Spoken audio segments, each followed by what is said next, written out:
Daemon slayer एक ऐसा anime जो आते ही अपने स्टोरी और एनिमेशन से वर्ल्ड वाइड एक स्ट्रॉन्ग फैन बेस बना रहा है। हाल ही में इसकी सेकंड मूवी रिलीज हुई है, पर स्टोरी जाने बगैर देखना फिजूल है। तो बढ़ते हैं कहानी के एपिसोड 1 की ओर। एपिसोड के स्टार्ट में हम देखते हैं कि बर्फ़ का तूफान चल रहा होता है और तूफान में तांजीरो लीड कैरेक्टर अपने बहन नेजुको को उठा के कहीं ले जा रहा होता है। तांजीरो कहता है, ये सब कैसे हो सकता है? मैं तुम्हारे साथ हूँ नेजुको, प्लीज़ मरना मत, मैं तुम्हें कुछ नहीं होने दूंगा। मैं कसम खाता हूँ कि तुम्हारा बड़ा भाई तुम्हें बचा लेगा। और सीन चेंज होता है। तांजीरो कोयले की टोकरी उठाता है। उसकी मम्मी पीछे से आवाज़ देती है और कहती है, तुम्हारे चेहरे पे कोयले का डस्ट लगा हुआ है, आओ मैं साफ कर देती हूँ। तुम जानते हो कि इतने बर्फ़ में जाना खतरनाक है, तो मत जाओ। तांजीरो कहता है, मैं चाहता हूँ कि न्यू ईयर पे सब पेट भर के खाना खाए, तो मैं जितना हो सके उतना कोयला बेचूंगा और पैसे ले आऊँगा। मम्मी थैंक यू बोलती है। साइड से तांजीरो के छोटे भाई शिगेरू और ताकियो और बहन हानको आते हैं। शिगेरू कहता है, भाई तुम सिटी जा रहे हो? हानको कहती है, मैं भी तुम्हारे साथ आऊँगी। मम्मी कहती है, नहीं तुम नहीं जाओगे, तुम तांजीरो की तरह स्पीड नहीं चल सकते और बर्फ़ के कारण तुम जल्दी थक जाओगे। शिगेरू और हानको तांजीरो को फोर्स करते हैं। हानको कहती है, मैं तुम्हारे साथ आना चाहती हूँ, कसम से मैं तुम्हारी मदद करूँगी। तांजीरो कहता है, बहुत अच्छी बात है हानको, पर आज नहीं, आज तुम घर पे रुको और तुम भी शिगेरू, मैं वापस आते समय तुम्हारे लिए गिफ्ट्स लेके आऊँगा। और हानको, मैं वापस आके तुम्हें बुक पढ़ के सुनाऊंगा। तो दोनों मान जाते हैं। फिर तांजीरो ताकियो से कहता है, तुम मेरे आए तक जितने ज़्यादा लकड़ी हो सके उतने काट के रखना। तो ताकियो कहता है, मैं तो वो करने ही वाला था, पर मैंने सोचा था कि इस बार हम साथ में करेंगे। और वो नाराज़ हो जाता है। तो तांजीरो भी उसे और छेड़ता है और सब हंसने लगते हैं। तांजीरो आगे बढ़ता है और उसे उसकी छोटी बहन नेजुको और रोक्ता मिलते हैं। नेजुको कहती है, तुम्हारे जाने के पहले मैं रोक्ता को सुला रही थी ताकि वो तुम्हारे जाते वक्त कोई सीन क्रिएट ना करे। जब से पापा गए हैं वो तुम्हें चिपका सा रहता है, और यही नहीं, हम सब लोग तुम्हारे लिए ही है। और तांजीरो सफ़र पे चल पड़ता है। तांजीरो कहता है कि हमारी ज़िंदगी आसान नहीं है, पर मौसम की तरह अचानक से बदल भी सकती है। ये बदलती है और आगे बढ़ते जाती है। ना सूरज हमेशा चमकता है और ना बर्फ़ हमेशा गिर सकती है। सबकी एक सीमा होती है। तांजीरो की सीढ़ी पहुंचते ही सब लोग तांजीरो तांजीरो करते रहते हैं। एक लेडी कहती है, तांजीरो तुम आज भी पहाड़ से नीचे आए हो कोयले बेचने, क्या तुम कभी छुट्टी नहीं लेते? तो एक आदमी कहता है, तांजीरो मैं थोड़ा कोयला लूँगा। एक आदमी कहता है, तांजीरो अभी तो मेरे पास में कोयला है, पर मेरा दरवाज़ा ठीक करने के लिए शुक्रिया। तो एक लेडी लड़के को गुलदान तोड़ने के लिए मार रही होती है, तो वो टूटा हुआ गुलदान लेके तांजीरो के पास आता है और उसे सूंघ के तोड़ने वाले का पता लगाने कहता है। तांजीरो सूंघ के कहता है कि मुझे एक बिल्ली की स्मेल आ रही है, और वो लेडी मान जाती है। रात हो जाती है और तांजीरो अपने घर वापस जा रहा होता है। तांजीरो कहता है, बहुत देर हो गई है, पर अच्छा है कि मैंने सारे कोयले बेच दिए। तभी एक अंकल तांजीरो को आवाज़ देते हैं, रुको तांजीरो, तुम अभी पहाड़ पे जाने का तो नहीं सोच रहे? ये बहुत खतरनाक होगा। तांजीरो कहता है, कोई बात नहीं, मैं संभाल लूँगा, मेरी सूंघने की शक्ति बहुत तेज है। अंकल कहते हैं, तुम आज रात यहीं रुक जाओ और डेमंस के आने के पहले अंदर आ जाओ। तांजीरो खाना खा के अंकल को पूछता है कि डेमंस से आपका क्या मतलब था? अंकल कहते हैं, हमेशा से इंसान को खाने वाले डेमंस होते हैं जो अंधेरा होते ही निकलते हैं, इसलिए रात में बाहर निकलना खतरनाक है। अभी के लिए सो जाओ, सुबह की पहली किरण निकलते ही तुम अपने घर के लिए निकल जाना। तांजीरो कहता है, ये डेमंस घर के अंदर नहीं आते? अंकल कहते हैं, हाँ ये आ सकते हैं। तांजीरो कहता है, फिर तो वो अंदर आके सबको खा जाएगी। अंकल कहते हैं, डेमन स्लेयर जितना ज़्यादा हो सके डेमंस को मारते हैं, हमेशा से वही हमारी रक्षा कर रहे हैं। चलो अब सो जाओ, बहुत रात हो गई है। तांजीरो सो जाता है और दिन निकलते ही तांजीरो अपने घर के लिए निकल जाता है। घर के पास पहुंचते ही तांजीरो को ब्लड की स्मेल आती है। वो भागते हुए अपने घर पहुंचता है और घर का मंजर देखते ही शॉक में रह जाता है। गेट पे नेजुको और रोक्ता खून में लथपथ गिरे हुए होते हैं। तांजीरो भाग के उनके पास पहुंचता है और कहता है, नेजुको ये सब क्या हो गया? ये सब किसने किया? और तांजीरो घर के अंदर देखता है तो हर जगह खून खून, और उसमें मरे हुए हैं तांजीरो की मॉम, हानको, शिगेरू और ताकियो। फिर हम स्टार्ट के सीन में जाते हैं जहाँ तांजीरो नेजुको को उठा के भाग रहा होता है। तांजीरो कहता है, नेजुको ही है जिसकी बॉडी अभी भी गर्म है, अगर मैं इसे डॉक्टर के पास ले जाता हूँ तो ये बच सकती है। ये सब कैसे हो सकता है? क्या एक भालू ने किया होगा? तांजीरो भागता रहता है, पर बर्फ़ में उसे सांस लेने में दिक्कत हो रही होती है। फिर भी वो भागता है। तांजीरो कहता है, नेज़ुको, मैं तुम्हें मरने नहीं दूंगा, चाहे मुझे जो करना पड़े। तुम्हारा बड़ा भाई तुम्हें बचा लेगा। नेज़ुको होश में आती है और कुछ अलग हरकत करती है, जिससे तांजीरो का पैर लड़खड़ाता है और दोनों पहाड़ से नीचे गिर जाते हैं। बर्फ़ पे गिरने से तांजीरो को कुछ नहीं होता। तांजीरो नेज़ुको को ढूंढता है तो वो कुछ ही दूर पे खड़ी होती है। तांजीरो कहता है, नेज़ुको, क्या तुम ठीक हो? तुम्हें चलने की ज़रूरत नहीं है, मैं तुम्हें गाँव ले जाऊँगा। पर नेज़ुको एक डेमन बन चुकी है और वो तांजीरो पे अटैक कर देती है। तांजीरो खुद को बचाने के लिए अपनी कुल्हाड़ी नेज़ुको के मुंह में अटका देता है। तांजीरो कहता है, नेज़ुको तो एक डेमन बन गई है, जैसा उन अंकल ने कहा था।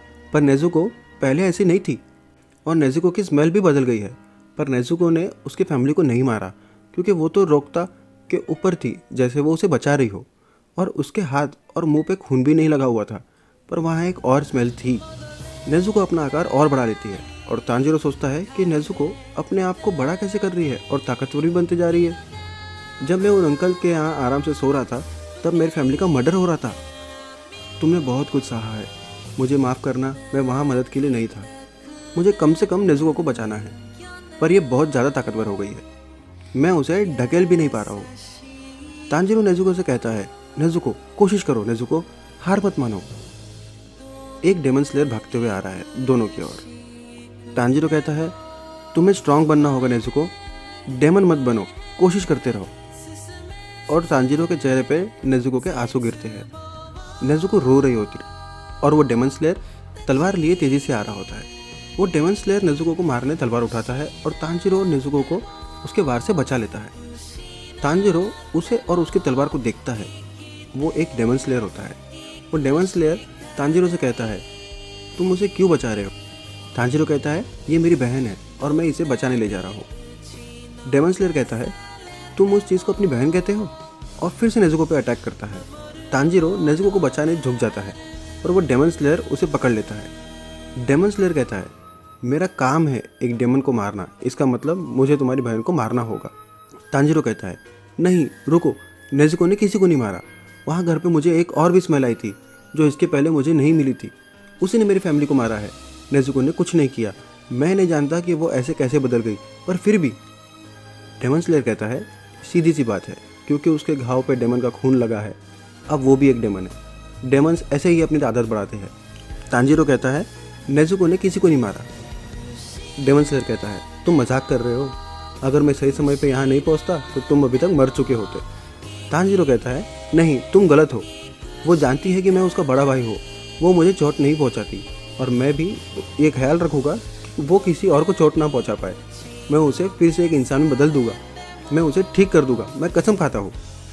डेमन स्लेयर कहता है, ये अब ठीक नहीं हो सकती, एक बार तुम डेमन में बदल जाते हो तो तुम वापस इंसान नहीं बन सकते। तांजीरो कहता है, कोई ना कोई रास्ता ज़रूर होगा और मैं उसे ढूंढ लूँगा, तो प्लीज़ उसे जाने दो, मैं उसे ढूंढ निकालूंगा जिसने मेरी फैमिली को मारा है, मैं सब सही कर दूंगा, प्लीज़ उसे जाने दो।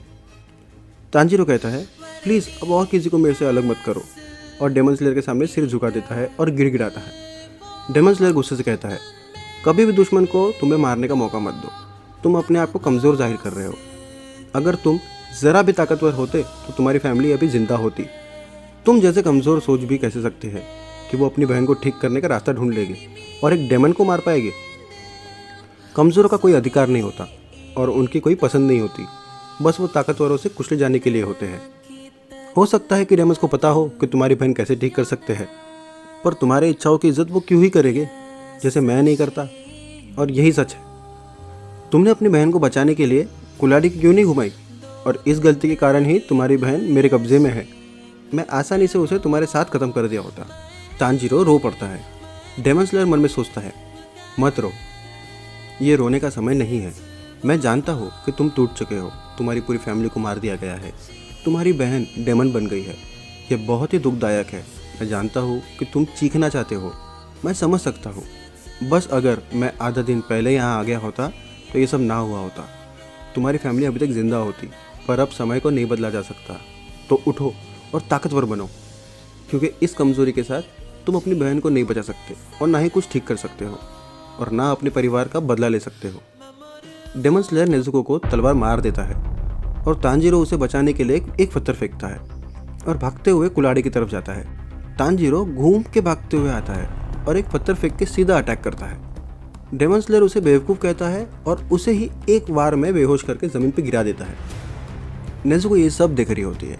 डेमन स्लेयर सोचता है कि फिर उसकी कुल्हाड़ी कहाँ गई, और कुल्हाड़ी घूमते हुए स्लेयर पे आती है। डेमन स्लेयर कहता है कि सेकंड अटैक के पहले पेड़ के पीछे से निकलते ही उसने पहले मुझ पे पत्थर फेंका और उसी वक्त कुल्हाड़ी भी फेंक दी। वो सिर्फ मुझे निहत्था अटैक कर रहा था ताकि मैं अटैक समझ ना पाऊँ, और वो जानता था सीधे में वो मुझे नहीं हरा सकता। उसका प्लान था मेरे उसको मारने के बाद मुझे हराना, और नेजुको अपने आप को छुड़ा लेती है और तांजीरो के ओर बढ़ती है। डेमन स्लेयर को लगता है कि वो उसे मार देगी, पर वो देखता है कि वो उसे बचा रही है और डेमन स्लेयर पर अटैक कर देती है। डेमन स्लेयर कहता है कि अभी इस ट्रांसफॉर्मेशन के बाद और जख्मों को हील करते हुए वो बहुत भूखी हो चुकी है और वो तांजीरो को खाती नहीं है और उसे बचाती है। मुझे लगता है कि ये भाई बहन कुछ अलग है, और वो उसे भी बेहोश कर देता है। थोड़ी देर बाद तांजीरो उठता है और नेजुको उसके बगल में होती है। डेमन स्लेयर वहीं खड़ा होता है और कहता है, तुम उड़ गए। जितना जल्दी हो सके माउंट सागिरी पहुँचो, वहाँ तुम्हें साकोनजी उरोकोडाकी मिलेंगे। उन्हें कहना कि गियो तोमायोको ने तुम्हें भेजा है। आसमान में अभी बादल है तो नेजुको को कुछ नहीं होगा, उस पर सूरज की किरणें मत पड़ने देना। और डेमन स्लेयर चला जाता है। तांजीरो नेजुको को लेके घर वापस आता है और अपने मरे हुए फैमिली मेम्बर्स को दफन करता है। फिर वो दोनों माउंट सागिरी के लिए निकल जाते हैं। एपिसोड 1 खत्म। एपिसोड 2 भी आएगा। चैनल को सब्सक्राइब करिए और वीडियो पे लाइक ज़रूर करिए। मिलते हैं अगले एपिसोड में।